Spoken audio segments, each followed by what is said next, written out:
ఓం శ్రీమాత్రే నమః. ఈరోజు బంగారు రాయి అనే ఒక మంచి కథ మనం చెప్పుకోబోతున్నాం.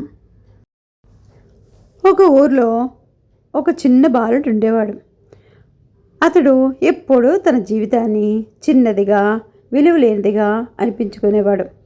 ఒకరోజు అతని తండ్రి అతనికి ఒక రాయి ఇచ్చి, బిడ్డ, ఈ రాయిని మార్కెట్కి తీసుకెళ్ళి దీని విలువ ఎంతో కనుక్కొని రా, ఇది అమ్మకు అని చెప్పాడు. బాలుడు మార్కెట్కి తీసుకెళ్ళాడు. ఒక స్త్రీ ఆ రాయిని చూసి, నాకు ఇది తోటలో పెట్టాలంది, 20 రూపాయలు ఇస్తాను అని చెప్పింది. బాలుడు నేను ఇవ్వనని చెప్పి ఇంటికి వచ్చేసాడు. ఆ బాలుడు ఇంటికి వచ్చి తండ్రికి చెప్పాడు. తండ్రి చిరునవ్వు నవ్వి, ఇప్పుడు నువ్వు దీన్ని జ్యువెలరీ షాప్కి తీసుకెళ్ళి దీని విలువ ఎంతో కనుక్కో అని చెప్పాడు. అలాగే అని జ్యువెలరీ షాప్కి ఆ బాలుడు తీసుకువెళ్ళాడు.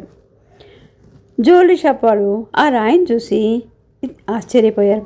ఇది చాలా విలువైన రత్నం, నేను 20 రూపాయలు ఇస్తాను, ఇది ఇస్తావా అని అడిగాడు. బాలుడు మళ్ళీ ఇంటికి వచ్చి తండ్రికి చెప్పాడు. చివరికి ఇప్పుడు దీన్ని మ్యూజియంకి తీసుకువెళ్ళు అని చెప్పాడు తండ్రి కొడుక్కి. అక్కడ మ్యూజియంకి తీసుకువెళ్ళాడు.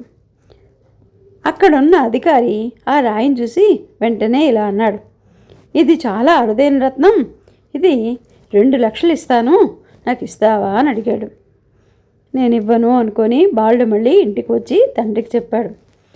తండ్రి ఒకే రాయి కానీ ధర ఇలా ఎందుకు మారింది అని తండ్రిని అడిగాడు.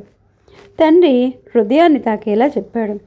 మన విలువ మనం ఎక్కడున్నామో ఎవరి చేతిలో ఉన్నామో నిర్ణయిస్తుంది అని చెప్పాడు. దీనిలో ఉన్న నీతి ఏమిటంటే, నీ నిజమైన విలువకు అర్థం చేసుకునే వారితోనే ఉండు.